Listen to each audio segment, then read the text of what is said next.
বিধায়ক নওশাদ সিদ্দিকী জানিয়ে দিলেন 28শে ফেব্রুয়ারি নতুন ভোটার তালিকা বার হবে। যদি কারো নাম বাদ যায় চিন্তিত হবেন না, কারণ কিসের জন্য নাম বাদ দিয়েছে নোটিশ আসবে এবং যদি ইচ্ছাকৃতভাবে নাম বাদ দেওয়া হয় আইনের মাধ্যমে বুঝে নেব, প্রয়োজন পড়লে হাইকোর্ট এবং হাইকোর্টে যাব সাধারণ মানুষের জন্য। নওশাদ সিদ্দিকী সতর্ক বার্তা দিয়ে গেলেন, দেখুন বিস্তারিত খবরে। কারো নাম কাটা যায় কিন্তু তার বাড়িতে নোটিশ আসবে কেন আপনার নামটা কাটা গেল। নোটিশ আপনি পাবেন, ওর এগেনস্টে যে সামনে কোন একটা কারণ তো বলবে।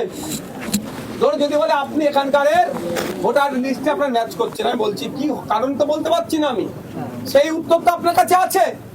আর আমি ভারতীয় নাগরিক, আমার পিতা তার বাপ 3 পুরুষ 2 পুরুষ গেলে দেখা যাবে স্বাধীনতা সংগ্রামী ছিল, তারা ছিলেন, আমার ভয় কিসে, সেটা আমি জমা করব। কিন্তু প্রথম কথা আমার নাম কাটা যাবে না, এটা আমার কনফিডেন্স।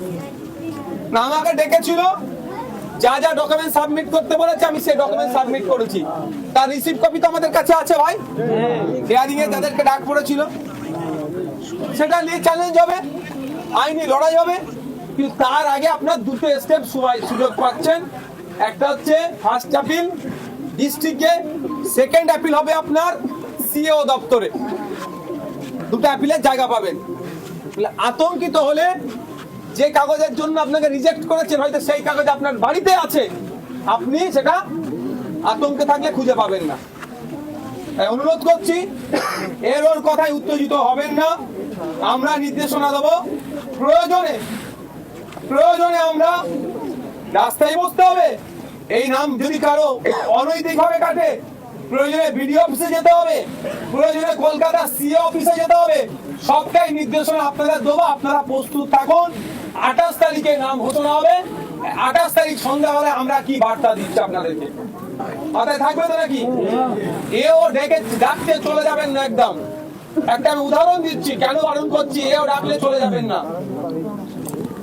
ওই সন্দেশখালীতে খবর পেয়েছিলেন নট ইন্ডিয়ান সিটিজেন লেখা কাগজ বেরিয়েছিল, সবাই ভয় পেয়ে গেছিল অনেকে। আমি ভয় না পেয়ে আমি তাদেরকে জিজ্ঞাসা করলাম যে নোটিশটা তোমাদের কে দিয়েছে? বলে বিএলও দিয়েছে, হাতে কাগজ দেয়নি, বিএলও মুখে বলছে। আর নোটিশটা কোথায়? পঞ্চায়েতে বলছে টাঙানো আছে।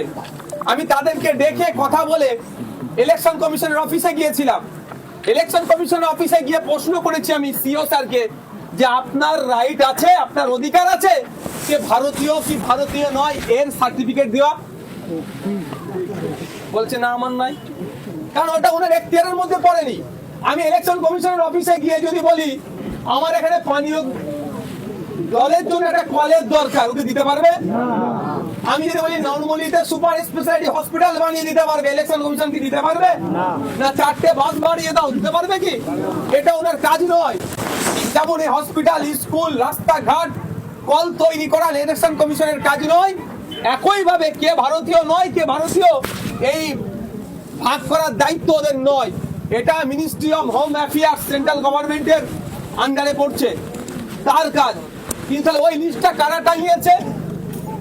আমি বললাম তাহলে এটা আপনাকে যাচ করতে হবে, তদন্ত করতে হবে। তদন্ত করে বলছে, উত্তর দিচ্ছে কেউ লিস্ট টাঙায়নি। ভালো করে বোঝেন, কেউ লিস্ট টাঙায়নি। তাহলে লিস্টটা কোথায় গেল? আমি বললাম যে এবার পঞ্চায়েতে গিয়ে দেখতো, যেখানে লিস্ট টাঙিয়েছিল সেই লিস্ট গায়েব। বুঝতে পারছেন কি বলছি? এবার বলেন সন্দেশখালীতে বয়ারমারি 1, বয়ারমারি 2 যে কটা অঞ্চল আছে, একটাও কি বিরোধীরা ওই অঞ্চলের আছে? সব তো শাসক দলের লোক। তাহলে অঞ্চলে লিস্টটা টাঙিয়েছে কি আইএসএফ না শাসক দল? ওরা টাঙিয়ে এলাকাকে উত্তেজিত করার চেষ্টা করেছিল। তাই এই 28 তারিখে নামে লিস্ট বার হবে, আপনাকে আমাকে উত্তেজিত করার চেষ্টা করবে। আমরা উত্তেজিত হব না, আমাদের নির্দেশনার অপেক্ষায় আমরা থাকবো। মাথায় থাকবে তো ভাই? যারা শুনতে পাচ্ছেন হাত তুলে দেখান তো, শুনতে পাচ্ছেন তো ভাই? এটা মাথায় রাখবেন, উত্তেজিত করতে চাইলে আমরা উত্তেজিত একদম হব না। আমরা স্টেপ বাই স্টেপ পদক্ষেপ গ্রহণ করবো।